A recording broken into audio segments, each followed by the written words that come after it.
Tisby here, and I am going to make a statement that I've been hesitant to make up to this point. And I've hesitated because I'm a historian, and I want to be very circumspect about making present day parallels to the past. But because I've done more of the research, because I've studied this more in depth, I think I'm prepared to make it because now I think I have the data to back up my claim. And the statement is this: the claim I want to make is there is a direct line from the ideology of the Ku Klux Klan to modern day white Christian nationalism. There is a direct line from the ideology of the Ku Klux Klan to modern day white Christian nationalism. From the white supremacy, the xenophobia, the patriarchy, and the baptizing of it all in religious language. There is a direct line from the ideology of the Ku Klux Klan to white Christian nationalism. We're going to dig into that this episode of the Justice Briefing. I'm your host, Dr. Jamar Tisby. Thank you for joining us. If you're new here, this is the Reimagined podcast. I had a podcast called Footnotes. We have transitioned and evolved that into the Justice Briefing. And that's just one of the changes that I am making in this new season of my public work. I want to tell you more about the larger project of which the Justice Briefing is one part. I want you to join me this Sunday, December 7th, online at a vision casting meeting for Tisby Media. I am so excited to unpack and unlock this new endeavor and tell you all about it. So it's going to be at 4 p.m. Eastern, Sunday, December 7th, live via Zoom. You can go to the link in the show notes, as well as any of my latest Substack articles, as well as any of the links in bio and my stories on Instagram. And you can find the registration link. It's completely free, but you do have to register. I'm excited. We've got over 150 people registered so far. I want you to join in that number, the vision casting meeting for Tisby Media this Sunday, December 7th at 4 p.m. Eastern. Register online and join us for that. So what we're going to talk about tonight is the Klan. I've been doing a deep dive, y'all.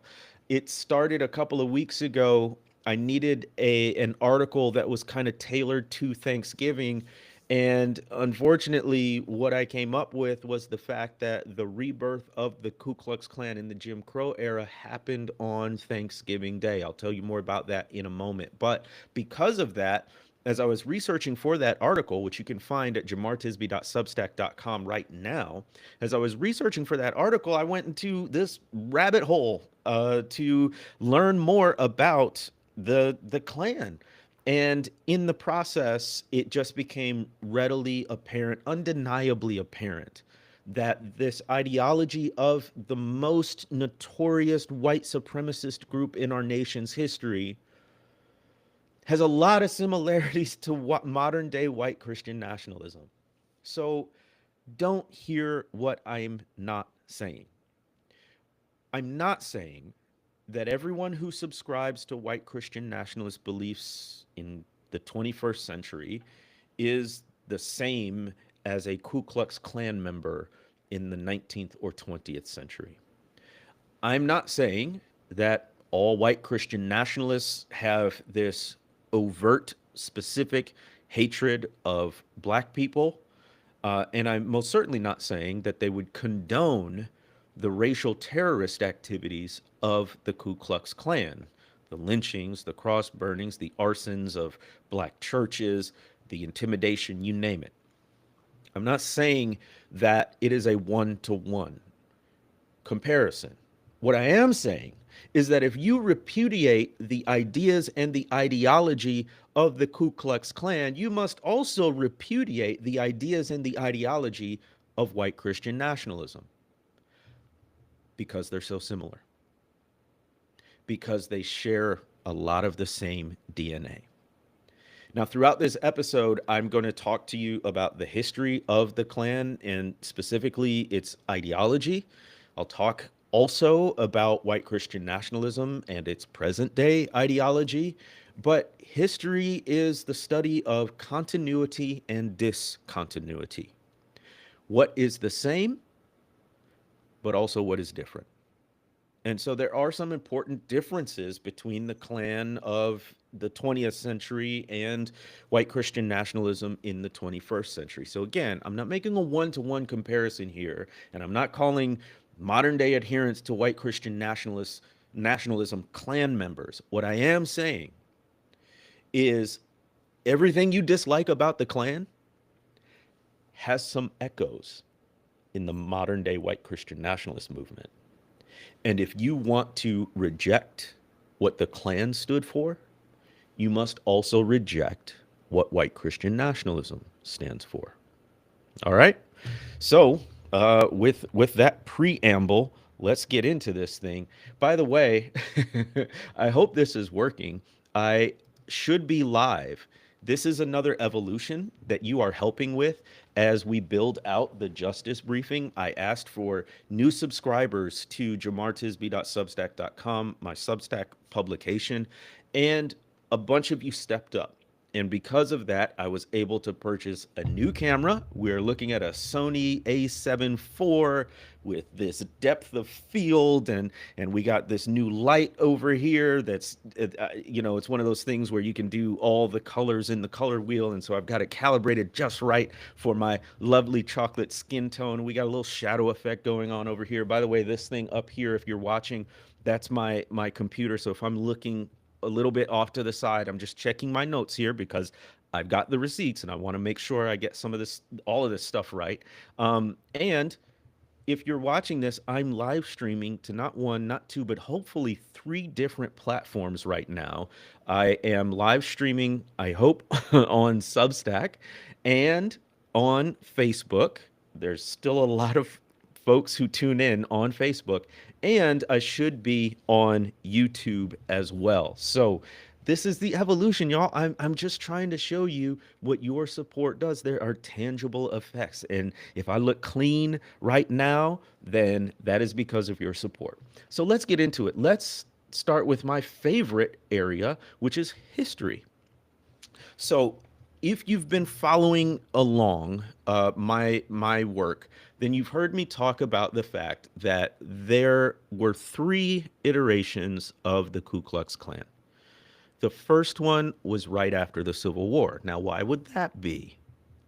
Why would you need a white supremacist terrorist group forming right after the Civil War? Because this thing called emancipation and the 13th Amendment and the fact that now you have 3.5 million black people who were formerly enslaved now free. And white Southerners lost the Civil War, but they didn't lose their ideology of white supremacy. They lost the military battle, but they didn't think their ideas were wrong. They thought the Civil War was wrong. And they come up with this entire uh, lost cause mythology to explain why the South lost and why the Confederates lost the Civil War when the Confederates and the South supposedly stood for what was noble and right about the United States and about Christianity. And so they invent their heroes, their saints, if you will, Robert E. Lee, Stonewall Jackson, Jefferson Davis, all of whom, by the way, on the front of the bas relief Stone Mountain, Georgia, which is the largest Confederate monument in the country. We're going to talk more about that in just a second. So they come up with this myth, and part and parcel of that myth is that it is a white man's country, and the upstanding white people needed to take the country back from northern liberals and from black people. So that's the ethos around the Ku Klux Klan forming right after the Civil War. The third iteration, and I'll come back to the second, but the third iteration of the Klan was during the Civil Rights Movement. Now, why would you need the Klan during the Civil Rights Movement? Because black people had the audacity to say, hey, we should be able to vote. We were promised the right to vote in the Reconstruction Amendments, and women finally got the franchise in the 19th Amendment. But it was all the way in the 1950s and 60s, and black people still could not vote by and large, especially in the South, because there were things like poll taxes where you had to pay to vote. And if you couldn't pay, you couldn't vote. There were things like literacy tests where you would get asked this random question about government or the Constitution, and the white racist poll tax worker could say whether you passed or didn't. And guess what? Nobody passed. Very few, right? And of course, there was racial terrorism that would keep you away from the polls. And so there's this civil rights movement. And in the midst of that civil rights movement, the Klan comes back. But the second iteration of the Klan was perhaps the most widespread and violent of the three waves. So let me tell you the story of the second wave of the Klan and the rebirth of the Klan in the Jim Crow era. It happened on Thanksgiving Day in 1915. But before we get to that day, let's talk about what's going on around that era. Earlier that year, a blockbuster film was released. It was called Birth of a Nation. It was a 3-hour silent film. It was also the first film shown in the White House. Allegedly, the president at the time, Woodrow Wilson, said it was like writing history with lightning. He loved it. And a lot of people around the country did too. It's called a blockbuster because there were lines around the block. And black people protested it. They saw it for what it was, a white propaganda film, which, by the way, was based off a series of white, white nationalist propaganda books as well. So, Birth of a Nation comes out earlier that year. Later that year, in the fall, is the lynching of Leo Frank, who was a Jewish man accused of the rape and murder of a young girl who worked in a factory that he managed. Now, the accusation was very spurious, and I do believe that he was posthumously pardoned almost a century later, but it was not, it was pretty clear he didn't do it. Nevertheless, he was arrested, but a lynch mob kidnapped him from jail, took him to the nearby town, and killed him. It was a lynching. And this anti Semitic hatred was rife throughout the land. Now, it is in that context that a white man named William J. Simmons, who, by the way, used to be a Methodist preacher, but he was a disgraced Methodist preacher. They basically defrocked him. Simmons watches the movie, is a dyed-in-the-wool white supremacist. He gathers 19 of his white buddies on Thanksgiving Day, and at night they go up to the top of Stone Mountain, Georgia, and they perform a ceremony. They light a cross on fire, they build an altar, and on that altar they place three objects: a Bible, a flag, and a sword. A Bible, a flag, and a sword. Now, each of those symbols individually means its own thing. But what do they mean together? A Bible, a U.S. flag, and a sword. Which, by the way, the irony of going to the top of a Confederate memorial, which broke away from the United States, and putting a United States flag on this altar. Anyway, the dissonance is loud. What happened after that was, what those symbols are telling you is this flag represents not patriotism. And I do distinguish between patriotism and nationalism. I think patriotism is a healthy affection for the place where you're from. It is saying we have the best burgers, we have the best weather, we have the best sports fans. It's all in good fun. It's just an affiliation and an affection for where you live. It's also, I think, a concern for the well being of where you live, of your community, of your nation. In other words, you want to see your nation be better. My favorite line in the founding documents is toward a more perfect union. Patriotism says we can always do better. We can always be moving toward a more perfect union. That's to me what patriotism is. And so patriotism will also critique one's own nation because if it's not doing right, and you want to move toward a more perfect nation, then you got to call out what's not going right as you try to make positive change. That's different than nationalism. Nationalism isn't simply an affection for your nation. Nationalism says your nation is superior, says your nation is better than every other nation. And insidiously, the subtext of nationalism says that the people who are truly considered as belonging in society, in the case of the United States, the people who are truly American, they are better than everyone else too.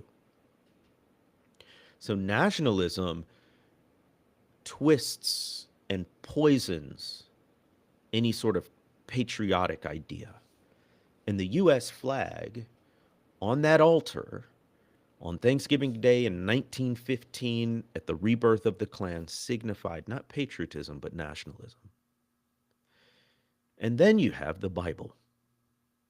The idea that God has blessed the nation specifically and uniquely. That the United States is somehow the apple of God's eye, that among all the other nations, God specially favors the United States. Why? Simply because you're there. Who knows? What makes the United States better than any other nation in God's eye?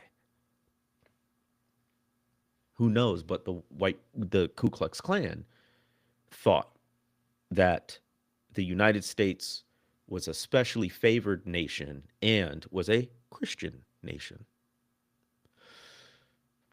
From its foundations, thought it was a Christian nation. And then there's another object, the sword. We don't talk enough about the sword. In combination with the Bible and the US flag, what the Ku Klux Klan was saying is that they had a holy mission, a holy crusade that was sanctioned by God. And they pursued their mission with religious fervor. So much fervor that they were willing to shed blood, other people's blood, to accomplish their crusade. They were willing, you could even say eager, to resort to violence to bring about their desired ends. Now, this does not comport with the Christianity of Christ, who turned the other cheek, who told Peter to put down your sword, who said to love your neighbor as yourself, who said the fruit of the Spirit was gentleness and patience. Doesn't sound like Jesus at all. And yet, they really thought they were part of God's army, doing God's will. And they had to be militant to the point of taking up arms and killing people to achieve their goals. That's the rebirth of the Ku Klux Klan. But I want to take it even further. See, because here's the thing. I'm trying to be very patient. As I say, from the KKK to white Christian nationalism, I imagine some viewers, some listeners are like, duh, I've been thinking that all along. Okay, cool. But give me some specifics. Give me some examples. Don't just say they're both racist, they're both white supremacists. Well, yeah, we know that.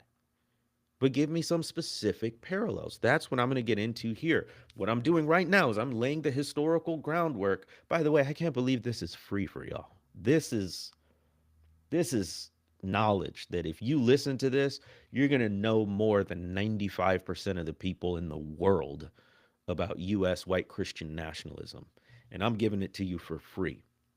I don't mind doing that. But if you do want to support this work, become a paid subscriber at jamartisby.substack.com. Also, tune into the vision casting meeting Sunday, December 7th at 4 p.m. Registration link in the show notes. Get this. That same guy, William J. Simmons, who started who was the leader of the rebirth of the Klan. He becomes the Grand Dragon or Imperial Wizard. And 7 years later, in 1922, there's an interview that gets published in the New York Times, and it's asking William J. Simmons, well, what is the Klan about? Here's what he says.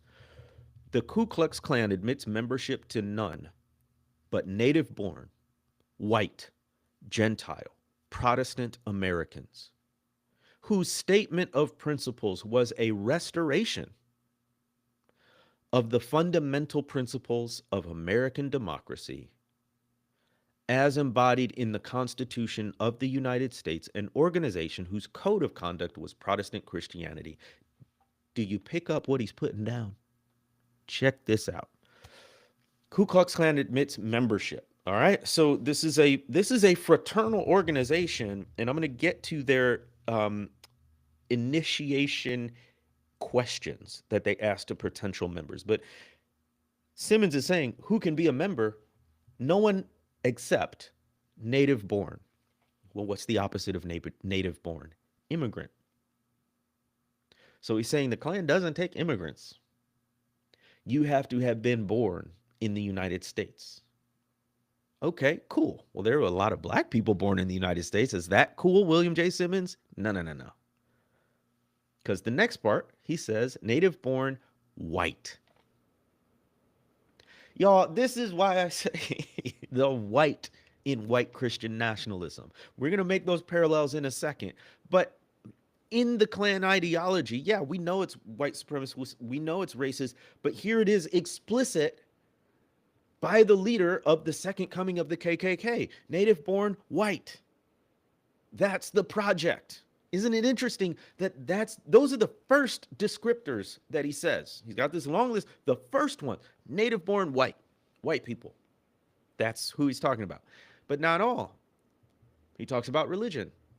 Native born white Gentile. Here's the anti-Semitic part. And let me just jump ahead a little bit. We are seeing fractures on the far right due to anti-Semitism. Right? Was it Tucker Carlson who had Nick Fuentes on his show? Nick Fuentes is an avowed anti-Semite. And then you have some sectors on the right who are like, wait a minute, that's not okay. And you've got other sectors on the right saying, what's the big deal? We're just hearing him out. But the ideology of the Klan was thoroughly anti-Semitic. That's why I mentioned the lynching of Leo Frank in 1915. That's part of it. They saw themselves not just against black people, but also against Jewish people. And then it continues on the religious front. Native born, white, Gentile, Protestant Americans. So that's a loaded term. Number one, he's implying, obviously, you're going to be Christian. You're not going to be an atheist. You're not going to be agnostic. You're certainly not going to be Jewish or Muslim. You have to be Christian, but a certain kind of Christian. You have to be Protestant. In the 1920s, in the Jim Crow era, white Protestants did not have much affection for Catholics. They did not like the Pope. And so you couldn't be Catholic and join the Klan. This was for Protestant. And then he says Americans, which is kind of redundant when he says native born and white. We already know who he means. But that's who he considers true Americans. They're native born, they're white, They're Gentile, they're Protestant, and that's what makes an American. We could stop right there. You have enough to chew on just with that one partial sentence from the founder of the second coming of the Ku Klux Klan. Is this helpful? Is this informative for y'all? I'm it looks like we're live, and I hope we are. Uh I just want to know, you know, chime in here. So it says share. What if I share this? I don't know what I'm doing. I'm not gonna mess with it right now. All right. So point being, let's keep going because his statement's not done yet. Check this out. Um, Native born white Gentile Protestant Americans whose statement of principles was a restoration. Okay, whose statement of principles. In other words, their operating ethos. Listen to this word restoration. Make America great again. You catch it? There's always this idea of going back to some mythical past. There was some era with the KKK and with white Christian nationalism, there was some era that was better than now.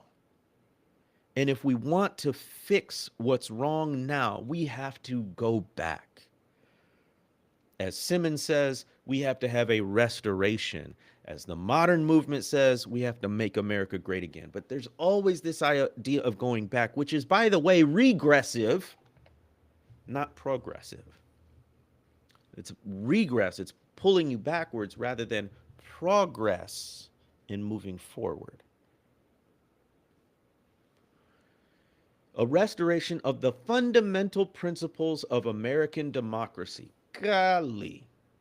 If they don't take every single word and redefine it, why are they touting democracy when you don't want black people or women to vote? You only want white men and really, if we're getting down to it, wealthy white men to participate in the political project at all. So when they say democracy, they may be talking about voting, but they're not talking about you voting. They're not talking about a multiracial participatory democracy. Do you hear what I'm saying? So bring that forward to the present day. I'm skipping ahead. All right, I had it nice and segmented. We're still in the historical section, but I can't not give this to you right now because you gotta understand this unbroken line almost between the ideology of the Ku Klux Klan and modern day white Christian nationalism, because when white Christian nationalists speak of democracy, they also are not speaking of a multiracial participatory democracy. You have now a right-wing Reformed Christian movement characterized by people like Doug Wilson and now Pete Hegseth, who's Secretary of Defense. No, I'm not calling it Secretary of War. Stop that dumb stuff. Who are saying, you know what, maybe women shouldn't vote. Maybe spouses, wives shouldn't vote. Maybe it's only the quote head of the household. Maybe we should just have a household vote. And if you're saying, oh, they're just extremists, they're just musing, they're just spouting off at the mouth. People said that about Project 2025. And look where we are. They are implementing Project 2025 chapter and subheading and bullet point by bullet point. So if you don't think that some of these folks would run at the chance of repealing the 19th Amendment, repealing significant parts of the Reconstruction Amendment, which they're already doing in the form of challenging the Voting Rights Act clauses, right? I'm just saying. All right. So they don't mean democracy like you mean democracy. And then it says embodied in the Constitution of the United States. Now, these folks are on top of a Confederate monument that rebelled against the Constitution and rebelled against the United States. And now the founder of the Klan is saying, we want a restoration of the fundamental principles as embodied in the Constitution of the United States. Make it make sense. Who are you for? Are you for this failed rebellion that lasted 4 years? That did not have the Constitution of the United States. It had a Constitution of the Confederate States of America. Or are you for the Constitution of the United States?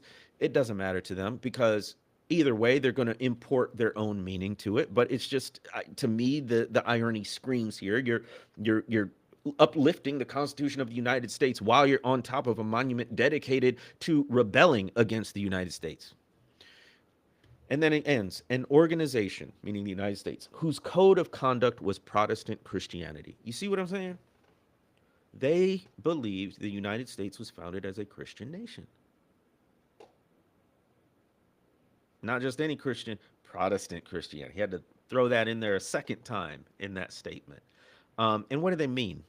Code of conduct was, they mean that the United States was blessed by God to the extent that the founders and the early residents of the United States, European, that they followed Protestant Christianity, and to the extent that they followed God's law, the nation prospered.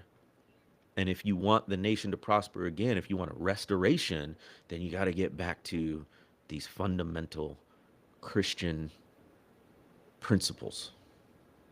You got to practice your religion, which was not the religion of Jesus.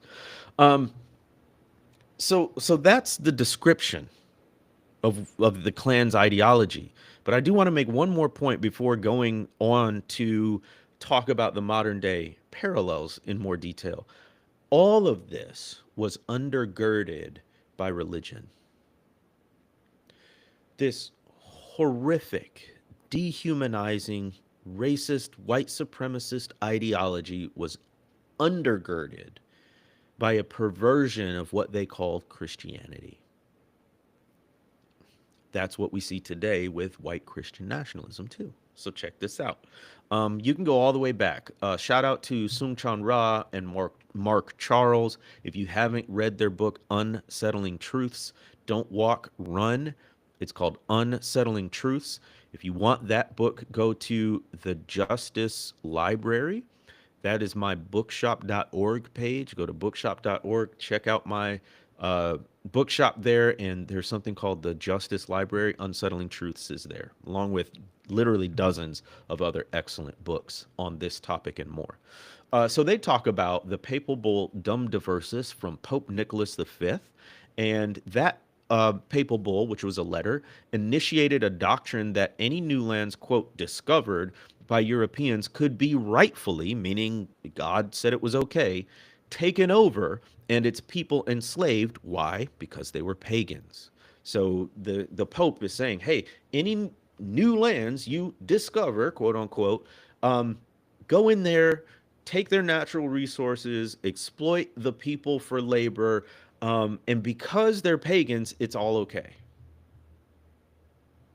This is what shaped colonial and imperialistic efforts for centuries, on down to the colonizing of the United States. I've talked in my first book, The Color of Compromise, about 1667. The Virginia Assembly passes a law saying that baptism would not emancipate an enslaved Native American, African, or mixed race person. Religion, race, politics, all wrapped in one. You had things like the Curse of Ham, which said supposedly that the descendants of Ham were, by divine curse, consigned to perpetual servitude. In other words, that Africans had as their lot by God the place of being enslaved to white people. Horrible twisting of scripture. So all of that is going on. I just want to underscore the fact that these weren't just kind of political or social beliefs. These were religious beliefs too. I'm going to give you one more example because I told y'all I did a deep dive into this stuff, and you will not believe some of the things that I found. So one of the things that I found, and this is from my last Substack article, the 10 questions every new Klansman had to answer. This is disgusting stuff, but I do it for your knowledge. So what happened was There was a whole initiation process. Part of the Klan was secrecy. This is why they wore robes and hoods. It was partially to disguise their identity, even though in a lot of places in the United States you didn't have to.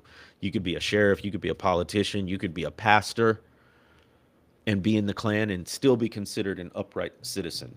That was often the case. But the garb was also ceremonial. There's big pomp and circumstance, just like the rebirth of the Klan, where they do this elaborate ceremony on top of Stone Mountain, Georgia. They stood a lot on ceremony. And so part of the ceremony was, hey, we've got these 10 questions, and you've got to pass the test. You got to answer these to the satisfaction of current Klan members. Now, mind you, while they are answering the questions, the candidate, as they called them, they had to kneel. And it says in the bylaws, which I searched out and found the primary source, it said, quote, from the bylaws, the candidate must kneel with his right hand raised to heaven and his left hand resting on the Bible.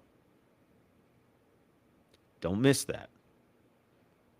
Right hand raised to heaven, left hand on the Bible.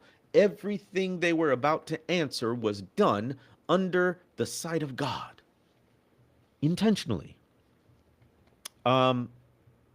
First question is, have you ever been rejected from another Klan chapter, basically? So they didn't want to admit a Klan member who wasn't in good standing with some other clavern, as they were called. But then the second question, are you now, or have you ever been, a member of the Radical Republican Party or either of the organizations known as the Loyal League and the Grand Army of the Republic? So here's what they're getting at.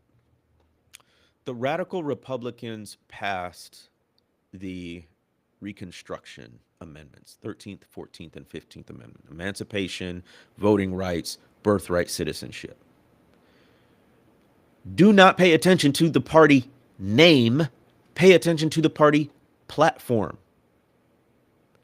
Modern day Republicans like to claim they were the party of Lincoln. No, you weren't.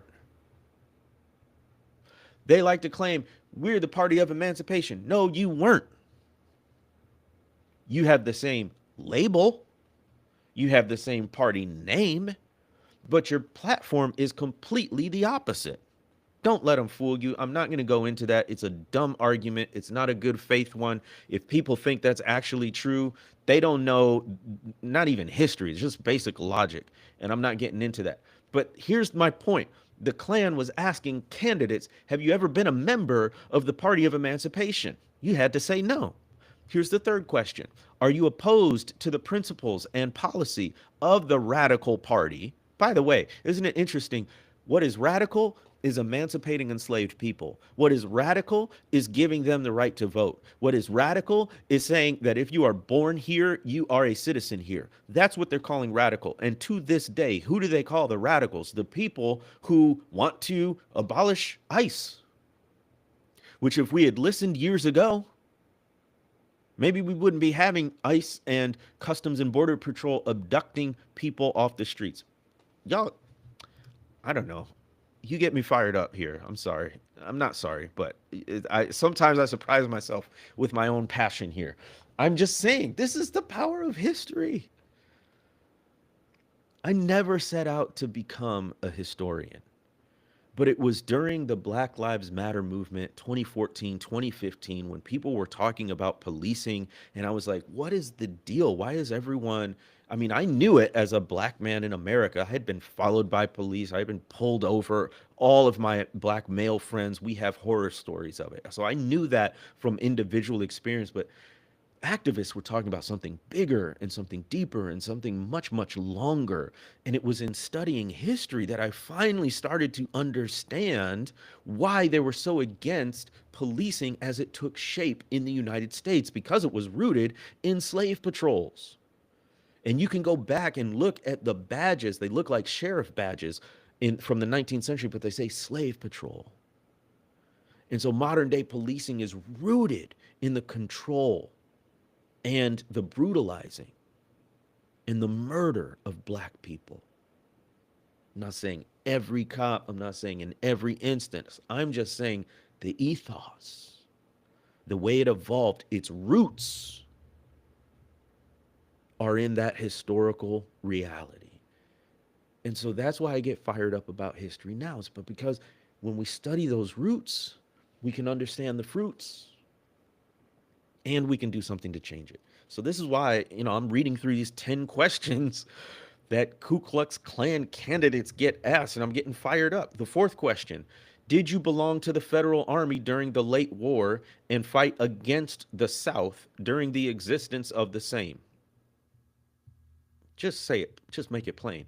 Did you fight for the Union? Did you fight for the Union against the Confederates? That's what they're asking. And if you did, you can't join the Klan. Isn't that interesting?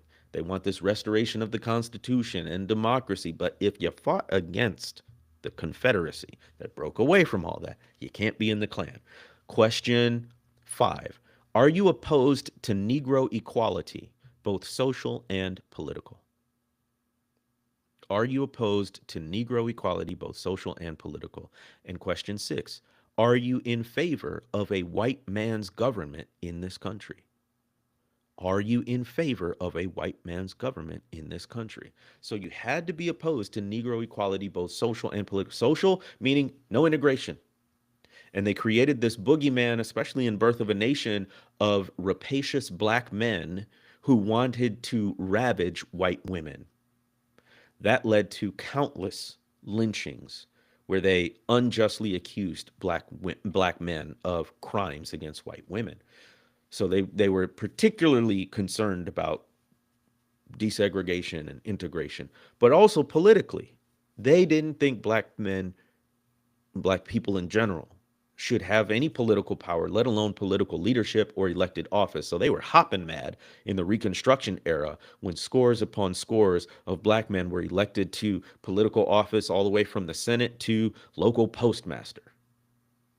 And they were like, that's a step backwards. We got to restore white rule. And that's that second question, or question number 6. Are you in favor of a white man's government in this country? By the way, I have an awesome, informative reel on Instagram and Facebook about this very topic.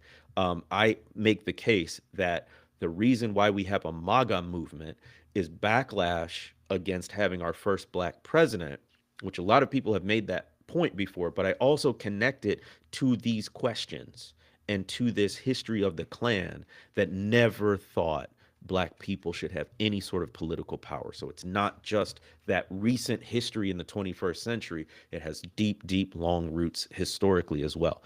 Let's keep going. Question 7. Are you in favor of constitutional liberty and a government of equitable laws instead of a government of violence and oppression? Okay. Modern day white Christian nationalism relies on fear and grievance to motivate its followers. They're doing the same thing here in the Ku Klux Klan. Are you in favor of a constitutional liberty instead of a government of violence and oppression? What government of violence and oppression are they talking about? They're talking about the United States federal government. And what they're claiming is the federal government is violent and oppressive toward us good white Southern boys, to our Southern way of life, to our heritage. And what they're saying is, don't you want a government of equitable laws where everybody's treated fairly? Which also, by the way, sounds very similar to the anti-DEI efforts of modern day white Christian nationalism and this present regime, because they're claiming, don't you want a meritocracy? Don't you want everything to be equal? Shouldn't color not matter? And it's this oppressive federal government with these DEI policies and these corporations with these DEI policies that are oppressing us good white people. I told you. Echoes of the past in the present. Question 8, are you in favor of maintaining the constitutional rights of the South? Question 9, are you in favor of the reenfranchisement and emancipation of white men of the South? Man, look, I'm not a physically violent person, but when I read this line, I wanted to slap somebody. Are you in favor of the reenfranchisement, and listen to this word, emancipation of the white men of the South? You don't get to use the word emancipation when 50 years ago you were literally enslaving people who needed a constitutional amendment to be legally emancipated. You are not in slavery, white men of the South. You do not get to use the language of emancipation. And then here's that language again: restitution, going back. Restitution of the Southern people to all their rights, and listen to this, alike property. So if you joined a war against the United States and you lost any physical property, and by the way, they considered enslaved people property too, as a candidate for the member of the Klan, you had to say, oh, they should restore all of that property. Get out of here. And then lastly, do you believe in the inalienable right of self-preservation of the people against the exercise of arbitrary and unlicensed power? This is violence.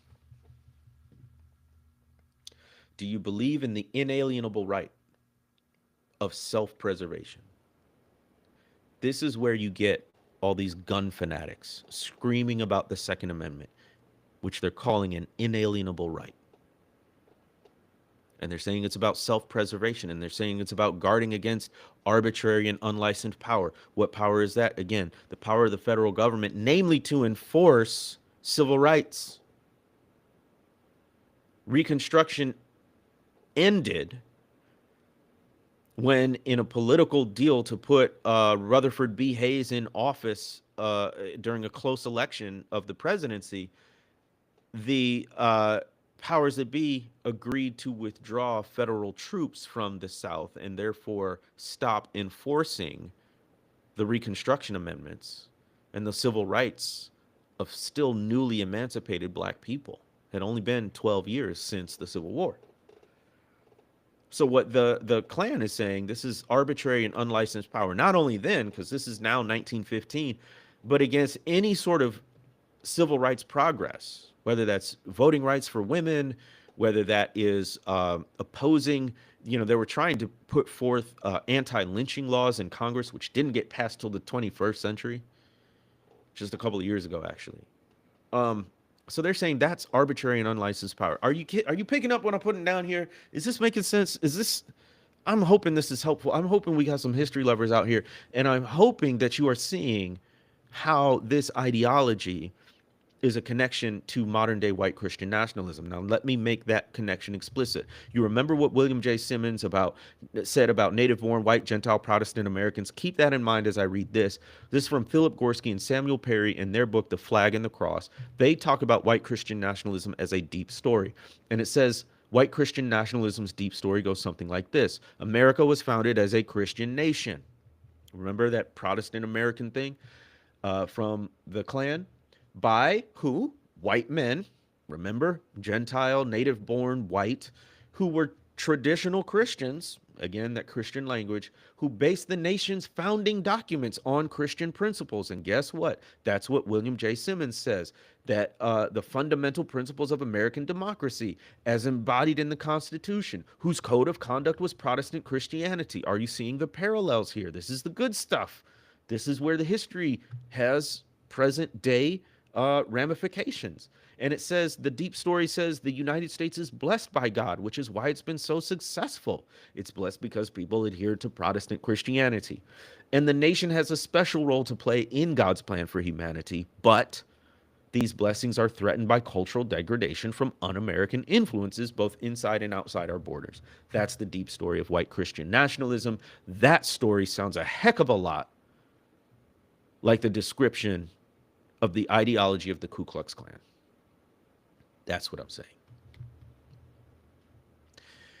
What is white Christian nationalism? Let me tell you how the Public Religion Research Institute gauges it. So white Christian nationalism is not a binary, you are or you aren't. It's a spectrum. And in order to determine where a person is on that spectrum, they have these scale questions, these diagnostic questions. Some of these questions are, God has called Christians to exercise dominion over all areas of American society. The U.S. government should declare America a Christian nation. Being Christian is an important part of being truly American. If the U.S. moves away from our Christian foundations, we will not have a country anymore. And lastly, U.S. laws should be based on Christian values. Now, it's a scale, so you can, strongly agree or strongly disagree and everything in between. And based on how you answer those questions, you are determined to be a white Christian nationalist adherent, a sympathizer, a skeptic, or a rejecter. Adherents are the most diehard extremist white Christian nationalists. That's only about 10% of the population. Sympathizers are about 20%. And so they believe the same things, just not as strongly, but they vote the same. So that's 30% all told. Meanwhile, there's skeptics who are like, I don't know about this, but some of it I think I agree with, but I don't know about this. And then there's 29% who are just rejectors, like outright, no, that's where I am. And here's the thing, we were talking about violence, the Bible, the flag, the sword. Today it might be the Bible, a flag, and an AR-15, an assault rifle. Why? Nearly 4 in 10 Christian nationalism adherents, the most extreme, and 3 in 10 sympathizers, right next to them, agree that, quote, because things have gotten so far off track, true American patriots may have to resort to violence to save this country.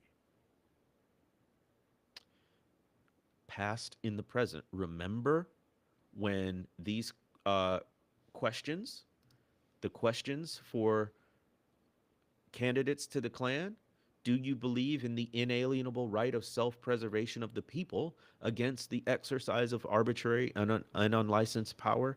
That's the same thing as American patriots may have to resort to violence to save the country. It goes back to my original statement. There is a direct line from the ideology of the Ku Klux Klan to modern day white Christian nationalism. I'm just making the parallels for you. And let me give you one example in action, a recent example. So Trump's racism has been well known and well documented for years, from the lawsuits he and his daddy faced in the 1970s for discriminating against potential black renters in their apartment buildings, to his egregious full page ad in newspapers about the so-called Central Park Five, now the exonerated Five, to his early 2010s birther conspiracy saying that President Obama wasn't really born in the United States, to 2015 when he announces his candidacy for the Republican nomination by saying Mexicans are sending criminals and rapists over the border. And now the latest in a long and sordid line of racism, he is bashing on Somali immigrants. So in a meeting earlier this week, the president said Somalis should, quote, go back to where they came from, and their country is no good for a reason. And he didn't stop there. The president of the United States said, I don't want them in our country. I'll be honest with you. He said the U.S. would go the wrong way if we keep taking garbage into our country. That sounds a lot like Klan ideology. It sounds a lot like the deep story of white Christian nationalism. That this nation, the blessings are being threatened by cultural degradation from un-American influences, both inside and outside our borders. So the president is saying these Somali immigrants, they're not true Americans. Even if they're citizens, he's not going to take it. He's not going to accept them as true Americans. And it goes back to William J. Simmons. Who does the Klan admit? Native-born white. You can't be an immigrant, much less an immigrant from an African nation. This is why I make this statement. There is a direct line from the ideology of the Ku Klux Klan to modern day white Christian nationalism. Um, Let me make a couple final notes here. Be careful, be very careful about making present day parallels to the past. I told you I was hesitant to make this comparison until I had done the research. And my case in point is how people want to compare everything to Hitler.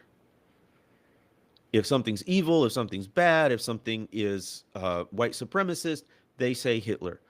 But they don't go any further. They don't give any real analysis. And the result is you minimize the evil of Hitler and what he represents and what his regime was about.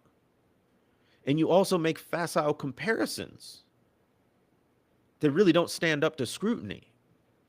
There could be better comparisons, but you're off there spouting off at the mouth at the one historical example of pure evil that you can reference. So I didn't want to do that talking about the Klan and white Christian nationalism. So one of the things that people make an error in is just talking about the similarities without talking about the differences. So I've talked about the similarities between the KKK and white Christian nationalism. There are some differences. So for instance, that Gentile part, or rather, yeah, the Gentile part is part of it. You'll have some Jewish people involved in the white Christian nationalist movement.